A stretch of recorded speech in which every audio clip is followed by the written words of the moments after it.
Welcome to a Wednesday version of Monday Morning Motivation. And it's a Wednesday version because I was on vacation. But anyway, delighted to spend some time with you. I want to talk about the owner-victim choice. And the idea behind this story is that there are kind of two people in life. There are owners and there are victims. The owners in life always look at the option of what can I do given the circumstance that I'm dealing with.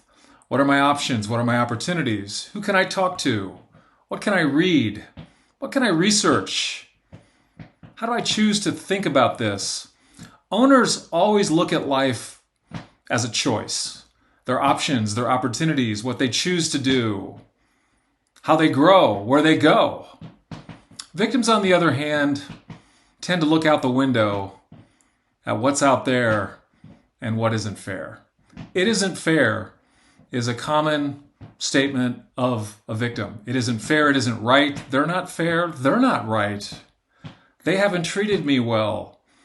My increase isn't fair, it isn't right. Victims give up their power.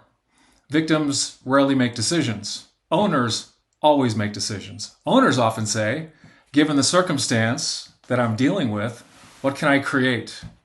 What can I create given the circumstances that I have to work with? What are some unique options that I might deploy given the reality that I'm facing? And to kind of give you a live example of what an owner looks like, I want to take you into the life of a coworker. Her name is Naquisha. She's a wonderful person who works in our training department. And about a year ago, her husband was in a severe car accident where he was hit by a drunk driver. And he was a victim of that experience. He didn't cause the accident. He was just driving along and the accident found him, and he was a victim of being hit by a driver who was intoxicated. But that's not the end of the story. By the end of that day and starting to head into the next day, he became an owner of the reality of his situation, an owner of his injuries, an owner of the rehabilitation, an owner of the physical therapy, an owner of the countless doctor's appointments he would have to attend to gradually, step by step by step, reach a place of recovery about, 8, 9 months later. It was a series of small steps that owner took that allowed him to return to a full life.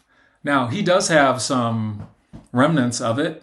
He lost part of his hearing. He's got a hearing aid. That's what owners do. They choose a hearing aid. But he's back at it, getting after it as an owner. And I want to encourage all of you, if there's anything going on in your life at this moment that is less than ideal, ask yourself this question. Given the reality of what I'm encountering, what would I like to create?